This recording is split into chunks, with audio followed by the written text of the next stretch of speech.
2023ರ ಚುನಾವಣೆಯಲ್ಲಿ ಪಂಚ ಗ್ಯಾರಂಟಿಗಳ ಮೂಲಕ 136 ಸೀಟುಗಳನ್ನು ಗೆಲ್ಲುವ ಮೂಲಕ ಅಧಿಕಾರದ ಗದ್ದುಗೆ ಹಿಡಿದಂತಹ ಕಾಂಗ್ರೆಸ್ ಒಂದೊಂದೇ ಗ್ಯಾರಂಟಿಗಳನ್ನು ಈಡೇರಿಸುವ ಮೂಲಕ ನುಡಿದಂತೆ ನಡೆದಿದ್ದೇವೆ ಅನ್ನುವಂತಹ ಸಂದೇಶವನ್ನು ರಾಜ್ಯದ ಜನರಿಗೆ ಕೊಡ್ತಾ ಇದ್ದಾರೆ.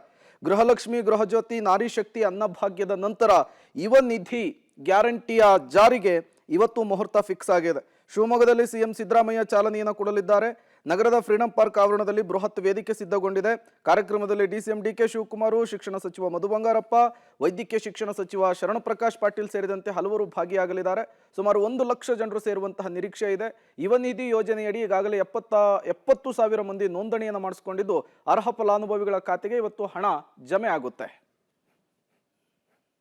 ಕಾಂಗ್ರೆಸ್ ಸರ್ಕಾರದ ಗ್ಯಾರಂಟಿ ಯೋಜನೆಗಳಲ್ಲಿ ಒಂದಾದ 5ನೇ ಗ್ಯಾರಂಟಿ ಯೋಜನೆ ಯುವ ನಿಧಿ ಯೋಜನೆಗೆ ಮುಖ್ಯಮಂತ್ರಿ ಸಿದ್ದರಾಮಯ್ಯ ಅವರು ಚಾಲನೆ ಕೊಡ್ತಿದ್ದಾರೆ. ಈಗಾಗಲೇ ಯುವ ನಿಧಿ ಯೋಜನೆಗೆ ನೋಂದಣಿ ಮಾಡಿಕೊಳ್ಳುವಂಥ ಕಾರ್ಯ ಆರಂಭವಾಗಿದೆ. ಮುಖ್ಯಮಂತ್ರಿ ಸಿದ್ದರಾಮಯ್ಯ ಅವರು ವಿಧಾನಸೌಧದಲ್ಲಿ ಈ ನೋಂದಣಿ ಕಾರ್ಯಕ್ಕೆ ಚಾಲನೆ ನೀಡಿದ್ದಾರೆ.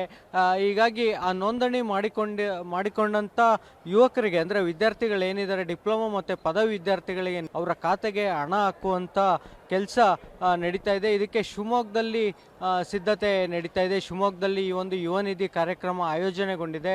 ಸರ್ಕಾರದಿಂದ ಈ ಕಾರ್ಯಕ್ರಮವನ್ನು ಆಯೋಜನೆಗೊಂಡಿದೆ. ನೀವು ನೋಡ್ಬೋದಾಗಿದೆ, ಶಿವಮೊಗ್ಗದ ಫ್ರೀಡಂ ಪಾರ್ಕ್ ಆವರಣದಲ್ಲಿ ಕಾರ್ಯಕ್ರಮಕ್ಕೆ ಆಯೋಜನೆಗೊಂಡಿದೆ. ಬೃಹತ್ತಾದ ವೇದಿಕೆ ಕೂಡ ನಿರ್ಮಾಣ ಆಗ್ತಾ ಇದೆ. ಈಗಾಗಲೇ ಮುಖ್ಯಮಂತ್ರಿ ಸಿದ್ದರಾಮಯ್ಯ ಅವರು, ಉಪಮುಖ್ಯಮಂತ್ರಿ ಡಿಕೆ ಶಿವಕುಮಾರ್ ಅವರು ಸೇರಿದಂತೆ ಜಿಲ್ಲಾ ಉಸ್ತುವಾರಿ ಸಚಿವ ಮಧು ಬಂಗಾರಪ್ಪ, ವೈದ್ಯಕೀಯ ಶಿಕ್ಷಣ ಸಚಿವರಾದಂಥ ಶರಣಪ್ರಕಾಶ್ ಪಾಟೀಲ್ ಅವರು ಕೂಡ ಈ ಒಂದು ಕಾರ್ಯಕ್ರಮದಲ್ಲಿ ಭಾಗವಹಿಸುತ್ತಿದ್ದಾರೆ. ಉಳಿದಂತೆ ಸಚಿವರು, ಶಾಸಕರು ಜೊತೆಗೆ ರಾಜ್ಯ ಸರ್ಕಾರದ ಅಧಿಕಾರಿಗಳು ಕೂಡ ಭಾಗವಹಿಸುತ್ತಿದ್ದಾರೆ. ಈ ಒಂದು ಕಾರ್ಯಕ್ರಮಕ್ಕೆ ಸಾಕಷ್ಟು ಸಂಖ್ಯೆಯಲ್ಲಿ ಕಾರ್ಯಕರ್ತರು ಜೊತೆಗೆ ವಿದ್ಯಾರ್ಥಿಗಳನ್ನು ಕೂಡ ಭಾಗವಹಿಸುವ ನಿರೀಕ್ಷೆ ಇದೆ. ನೀವು ನೋಡ್ಬೋದಾಗಿದೆ, ಸಾಕಷ್ಟು ಸಂಖ್ಯೆಯಲ್ಲಿ ಈ ಆಸನದ ವ್ಯವಸ್ಥೆಯನ್ನು ಮಾಡಲಾಗಿದೆ. ಸುಮಾರು 1 ಲಕ್ಷ ಜನರು ಸೇರುವಂಥ ನಿರೀಕ್ಷೆ ಇದೆ.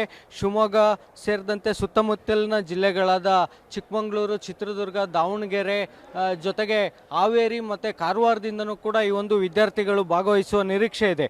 ಅಂದರೆ ಯುವ ನಿಧಿ ಯೋಜನೆಯ ವ್ಯಾಪ್ತಿಗೆ ಒಳಪಡುವಂಥ ಫಲಾನುಭವಿಗಳು ಕೂಡ ಈ ಒಂದು ಕಾರ್ಯಕ್ರಮದಲ್ಲಿ ಭಾಗವಹಿಸುವ ನಿರೀಕ್ಷೆ ಇದೆ. ಅಂದರೆ ಯಾರು 2023ರಲ್ಲಿ ಪದವಿ ಮುಗಿಸಿದ್ದಾರೆ, ಜೊತೆಗೆ ಡಿಪ್ಲೊಮಾ ಮುಗಿಸಿದ್ದಾರೆ ಅಂಥವರು ಈ ಒಂದು ಯೋಜನೆಯ ಫಲಾನುಭವಿಗಳಾಗ್ತಿದ್ದಾರೆ. ಡಿಪ್ಲೊಮಾ ವಿದ್ಯಾರ್ಥಿಗಳಿಗೆ 1,500 ರೂಪಾಯಿ, ಜೊತೆಗೆ ಪದವಿ ವಿದ್ಯಾರ್ಥಿಗಳಿಗೆ 3,000 ಹಾಕುವಂಥ ಯೋಜನೆ ಯುವ ನಿಧಿ ಯೋಜನೆಗೆ ಮುಖ್ಯಮಂತ್ರಿ ಸಿದ್ದರಾಮಯ್ಯ ಅವರು ಶಿವಮೊಗ್ಗದಲ್ಲಿ ಚಾಲನೆ ಕೊಡ್ತಿದ್ದಾರೆ. ಇದುವರೆಗೆ ಸುಮಾರು 70,000 ವಿದ್ಯಾರ್ಥಿಗಳು ನೋಂದಣಿ ಮಾಡಿಕೊಂಡಿದ್ದಾರೆ ಅನ್ನೋ ಒಂದು ಮಾಹಿತಿ ಕೂಡ ಲಭ್ಯ ಇದೆ. ಒಟ್ಟಾರೆಯಾಗಿ ಶಿವಮೊಗ್ಗದ ಫ್ರೀಡಂ ಪಾರ್ಕ್ ಆವರಣದಲ್ಲಿ ಎಲ್ಲ ರೀತಿಯ ಸಿದ್ಧತೆ ನಡೀತಾ ಇದೆ. ಮುಖ್ಯಮಂತ್ರಿ ಸಿದ್ದರಾಮಯ್ಯ ಅವರು 12 ಗಂಟೆಗೆ ಈ ಒಂದು ಸರ್ಕಾರದ ಮಹತ್ವಾಕಾಂಕ್ಷಿ ಯೋಜನೆ ಯುವ ನಿಧಿ ಯೋಜನೆಗೆ ಚಾಲನೆ ನೀಡಲಿದ್ದಾರೆ. ಶಿವಮೊಗ್ಗದಿಂದ ಕ್ಯಾಮರಾಮನ್ ಸತೀಶ್ ಜೊತೆ ಶಶಿಧರ್, KV ಪಬ್ಲಿಕ್ ಟಿವಿ.